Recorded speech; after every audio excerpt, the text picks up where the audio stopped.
कहिलेकाहीँ सुन्नुहुन्छ नि कि राजा आएपछि एकासी नेपाल हिन्दू धर्म हुन्छ। यसलाई सम्झिनको लागि के मालाई चाहिँ तीन सम्झिने, अब तीन कसरी सम्झिने हो तपाईँ लोकसभा पढ्नुहुन्छ नि। प्रकृतिको बुबाले प्रकृतिलाई भन्यो कि प्रकृति लोकसभा पास गर्न 35 वर्ष मुनिको उमेर हुनुपर्छ। वनबाट चाहिँ वन धर्म त होइन नि त, यो फर्मुलाको लागि मात्र लगाइएको। वनबाट चाहिँ वन सम्झिने, साथीसँग वनमा 2-3 दिन घुम्ने। अब वनबाट चाहिँ वन जोड्यो भने 9 हुन्छ। अनि अब यो 9लाई यसको अगाडि लेख्थेँ नि होइन। सिख के को गर्नु, सिखबाट चाहिँ सिख धर्म आयो। दोस्रो धर्म कुरो भाइ हो, भाइले 2 ले भाग गर्नु।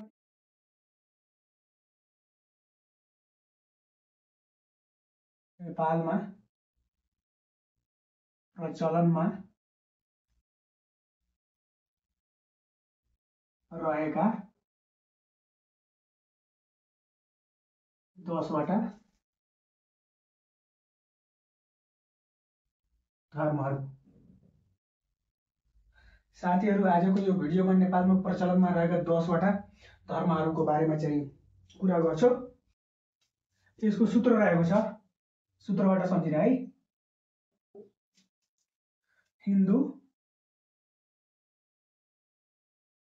हिन्दू र बौद्ध इसले गर्दा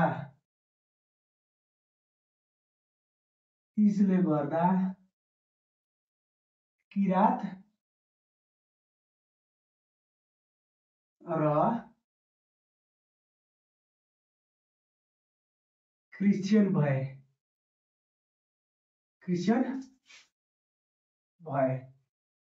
त्यसमा चाहिँ 5 धर्महरू रहेको छ अनि बाँकीको 5 धर्म यसमा छ। यसलाई चाहिँ कसरी सम्झिने हो? प्रकृति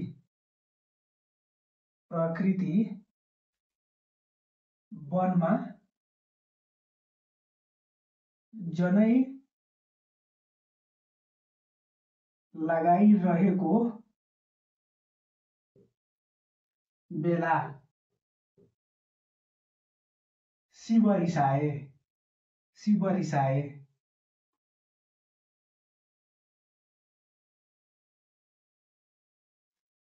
साथीहरू, यो सूत्रमा चाहिँ पहिलो सूत्रमा रहेको छ हिन्दू बौद्ध इस्लाम। इसबाट चाहिँ इस्लाम सम्झिने, किरात क्रिश्चियनलाई अर्को चाहिँ इसाई पनि भनिन्छ। अनि दोस्रोमा रहेको छ प्रकृति चाहिँ प्रकृति धर्म हो होइन। वनबाट चाहिँ वन सम्झिने, वन धर्म सम्झिने। अनि जनैको जैन धर्म सम्झिने। अनि यता शिव रहेको छ, शिवबाट चाहिँ सिख धर्म अनि बबाट चाहिँ भाइ धर्म सम्झिने।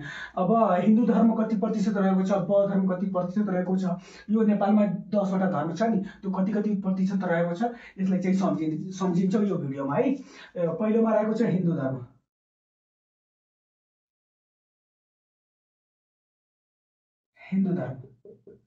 अब हिन्दू धर्म नेपालमा कति प्रतिशत रहेको छ यसलाई कसरी सम्झिने?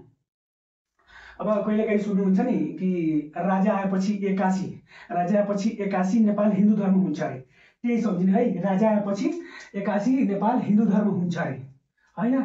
81 सम्झिने, 81.19% हिन्दू धर्म रहेको छ। 81 सम्झिने। अनि त्यो नेपालमा कति प्रतिशत रहेको छ टोटल जनसङ्ख्या? टोटल चाहिँ कुल 100% रहेको छ, जसमध्ये चाहिँ 81 घटाइदिने। 81 घटाएपछि कति आउँछ? 19 आउँछ होइन, 19 आउँछ। अनि त्यसैलाई चाहिँ बुझ्न सकिन्छ है।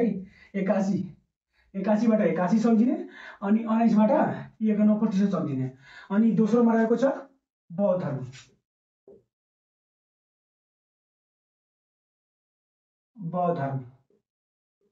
अब नेपालमा बौद्ध धर्म कति प्रतिशत रहेको छ?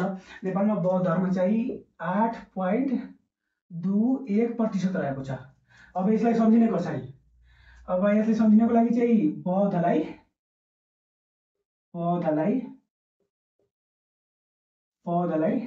8 छैन 21 गर्न। बौद्धलाई 8 छैन 21 गर्न। अब बौद्धबाट चाहिँ बौद्ध धर्म सम्झिने। अनि 8बाट चाहिँ 8 सम्झिने। अनि यो फर्मुलाको लागि छैन भने हो कि। अब 21बाट चाहिँ 21 सम्झिने होइन। अब यसबाट चाहिँ सम्झेर 8.21 8.21% बौद्ध धर्म रहेको छ। यो फर्मुलाबाट चाहिँ सम्झिन सकिन्छ। अर्को तेस्रो नम्बरमा रहेको छ कुन धर्म? ईश हो हैन, ईश हो। अब ईशबाट चाहिँ ईश त कुनै धर्म होइन, अब ईशबाट चाहिँ इस्लाम सम्झिने, इस्लाम सम्झिने, ईशबाट इस्लाम सम्झिने। अब यसले यो कति प्रतिशत रहेको छ नेपालमा? नेपालमा चाहिँ 5.09% रहेको छ। अब यसलाई सम्झिने कसरी? इस्लाम, इस्लाम सम्झिने तरिका चाहिँ इस्लाम, इस्लाम पानामा, इस्लाम पानामा सीमित छ, इस्लाम पानामा सीमित छ, इस्लाम पानामा सीमित छ, यसरी सम्झिने हो। अब इस्लामबाट चाहिँ इस्लाम आयो, अनि पाबाट चाहिँ 5 सम्झिने, अनि नाबाट चाहिँ 9 सम्झिने। अब यसलाई चाहिँ फर्मुलामा लेख्दाखेरि 5.09% सम्झिने है। अनि चौथोमा रहेको छ किरात धर्म हैन, किरात धर्म, किरात धर्म,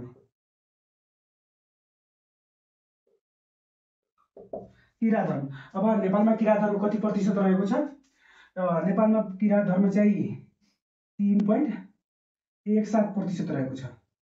अब यसलाई सम्झिने कसरी? अब यसलाई सम्झिनको लागि चाहिँ सूत्र रहेको छ रातमा, रातमा शत्रु आउँछ, रातमा के आउँछ? रातमा शत्रु आउँछ हैन। अब यसलाई सम्झिनु, रात, रातबाट चाहिँ किरात सम्झिने। अनि मा, यसलाई सम्झिनको लागि के? मालाई चाहिँ 3 सम्झिने। अब 3 कसरी सम्झिने हो? अब जनवरी फरवरी पढ्नुहुन्छ नि तपाईहरु, जनवरी 1 मा हुन्छ हैन, अनि त्यसपछि फेब्रुअरी 2 मा हुन्छ, त्यसपछि मार्च हुन्छ हैन, मार्च, मार्च चाहिँ कतिमा आउँछ? 3 मा। त्यसैले मार्चलाई 3 सम्झिने है। अनि शत्रु, शत्रुले चाहिँ 17 सम्झिन सकिन्छ हैन। अब यसले फर्मुलामा लेख्दा चाहिँ 3.17 सम्झिने, 17% सम्झिने। अब 5औंमा रहेको छ क्रिश्चियन धर्म, क्रिश्चियन धर्म,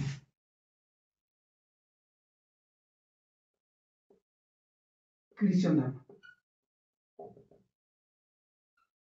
5औंमा रहेको छ क्रिश्चियन धर्म। अब यसलाई अर्को नाम के भनिन्छ? यसलाई अर्को ईसाई पनि भनिन्छ अरे, ईसाई, ईसाई भनिन्छ यसलाई। अब यसलाई सम्झिनको लागि के हो? यसको कति प्रतिशत रहेको छ नेपालमा जनसंख्या? यसको ईसाई यसलाई सम्झ, अब ईसाई, ईसाईले सम्झिनको लागि चाहिँ ईसाई, ईसाई एक साथ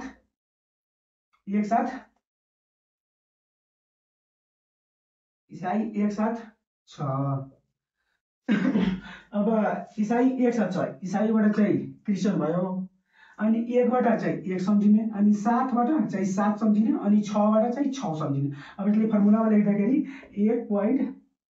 1.76% चाहिँ ईसाई रहेको छ। यो चाहिँ 5 धर्म हो, बाँकीको 5 धर्म अब एकछिन। बाँकी छैठौंमा रहेको छ प्रकृति धर्म हैन, प्रकृति धर्म। अब प्रकृति धर्म नेपालमा कति प्रतिशत रहेको छ? प्रकृति धर्म नेपालमा 0.35% रहेको छ। अब यसलाई सम्झिने कसरी? अब यसलाई सम्झिनको लागि चाहिँ यो प्रकृति चाहिँ धर्म हो हैन, प्रकृतिबाट केटीको नाम बने हुन्छ अरे। अब यसलाई सम्झिनको लागि चाहिँ प्रकृतिको बुबाले प्रकृतिलाई के भन्छ कि तपाईहरु लोकसभा पढ्नुहुन्छ नि, प्रकृतिको बुबाले प्रकृतिलाई भन्यो कि प्रकृति लोकसभा पास गर्न 35 वर्ष मुनिको उमेर हुनुपर्छ अरे। यसरी सम्झिने हैन, प्रकृति लोकसेवा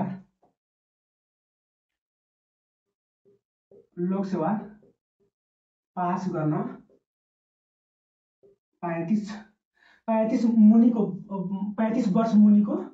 35 वर्ष मुनिको उमेर हुनुपर्छ।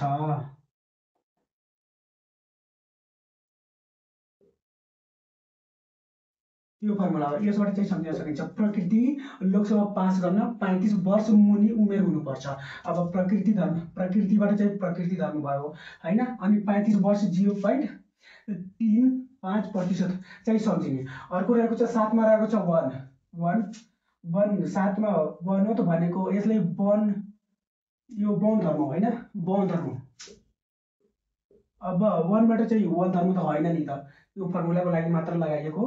1 बाट चाहिँ वन सम्झिने वन धर्म। अनि वन धर्म नेपालमा कति प्रतिशत रहेको छ? नेपालमा 0.23% रहेको छ वन धर्म। अब यसलाई सम्झिने कसरी? अब सम्झिनको लागि चाहिँ साथीसँग वनमा 2-3 दिन घुमे, 2-3 दिन घुमे, त्यसरी सम्झिन सकिन्छ। साथीसँग वनमा 2-3 दिन घुमे। अब वनबाट चाहिँ वन धर्म सम्झिने, अनि 2-3 दिनलाई फर्मुलामा ल्याएर अनि 0.23% गरिदिने है। अनि अर्को 8औँमा रहेको छ, 8औँमा जनै दिएछ होइन, जनै धर्म त छैन। अब जनैलाई ज्यान धर्म सम्झिने है, ज्यान धर्म। अब ज्यान धर्म चाहिँ यो चाहिँ संख्यामा छ, प्रतिशतमा छैन। अब यसलाई सम्झिनको लागि चाहिँ 8 हो होइन, 8औं ठुलो धर्म कुन हो? ज्यान धर्म हो। अब यसलाई सम्झिनको लागि अन्तिममा चाहिँ 8 लेख्ने, त्यसपछि अब अन्तिममा 8 लेख्नु। अब यसलाई सम्झिनको लागि कसरी सम्झिने हो? 8 मा 1 जोडियो भने कति हुन्छ? 8 मा 1 जोडियो भने 9 हुन्छ। अनि अब यो 9 लाई यसको अगाडि लेख्दिने होइन। अब त्यसको अगाडि कति हुन्छ?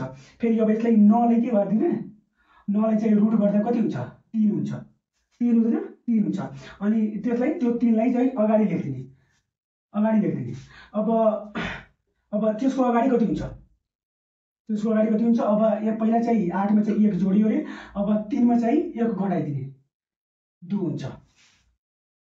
2 भयो। 2398 जना चाहिँ ज्यान धर्म रहेको छ यो जनसङ्ख्यामा। अब यसलाई अर्को तरिकाले पनि सम्झन सकिन्छ। अब यसलाई अर्को तरिकाले चाहिँ 2-3 दिन छ नि, 2-3 दिन यो 8औं ठुलो धर्म चाहिँ ज्यान हो। योभन्दा पहिला कुन धर्म थियो? वन धर्म थियो होइन। अनि वन धर्मको 2-3 दिन लिइहाल्ने, अनि जुन 3 आउँछ नि त्यसलाई चाहिँ स्क्वायर गरिदिने। 3 लाई स्क्वायर गर्दा कति हुन्छ? 9 हुन्छ। अनि 9 मा चाहिँ 1 घटाउँदा कति हुन्छ?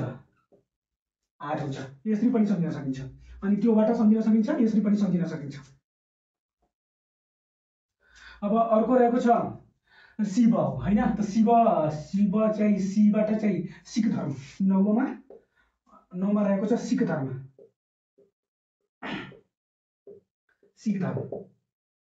अब यो पनि संख्यामा छ। अब यसले कसरी, यसो कति रहेको छ? 1 4 9 6। अब यसलाई सम्झिने कसरी? अब सिख के को गम, यो फर्मुला हो कि, यो फर्मुलाबाट सम्झिन सकिन्छ। सिख के को गम, 1500 मा 4 कम, 1500 मा 4 कम,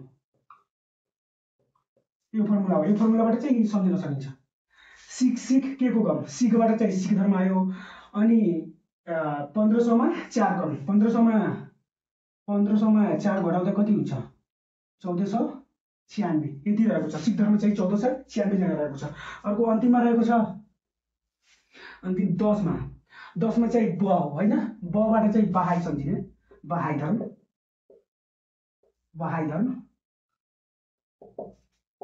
अब यो बहाई धर्मलाई कसरी सम्झिने? बहाई धर्म सबभन्दा कम जनसङ्ख्या रहेको चाहिँ धर्म हो। यो 10औं ठुलो धर्म हो। अब यसको चाहिँ 537 हो, 537 हो। अनि 10औं ठुलो धर्म कुन हो? बहाई धर्म। अब यसलाई सम्झिनको लागि के गर्नुपर्छ? यो 10औं ठुलो धर्म होइन, यो 10 लाई 2 ले भाग गर्दा कति हुन्छ? 5 हुन्छ। अनि यो 5 मा चाहिँ 2 घटाउँदा कति हुन्छ? 3 हुन्छ। 2 घटाउँदा 3 हुन्छ। अनि त्यसै 5 मा चाहिँ 2 जोड्दा कति हुन्छ? 7 हुन्छ। यसरी सम्झिने है। 10औं ठुलो धर्म कुन हो? बहाई हो। बहाईलाई 2 ले भाग गर्दा कति? 5 हुन्छ। अनि 5 मा 2 घटाउँदा चाहिँ 3 हुन्छ। अनि त्यसै 5 मा 2 जोड्दा चाहिँ 7 हुन्छ। अब यसले फर्मुलामा गर्ने 5 3 7 यति हुन्छ। अनि यसरी चाहिँ यो फर्मुलाबाट चाहिँ सम्झिन सकिन्छ। यो पहिला याद गर्ने, यसलाई यो सम्झिएपछि चाहिँ यो बनाउन चाहिँ गाह्रो हुँदैन। धन्यवाद। ल साथीहरू, भिडियो कस्तो लाग्यो? राम्रो लाग्यो भने च्यानललाई सब्स्क्राइब गर्नु, अनि कमेन्ट गर्नु है, कमेन्ट गर्नु।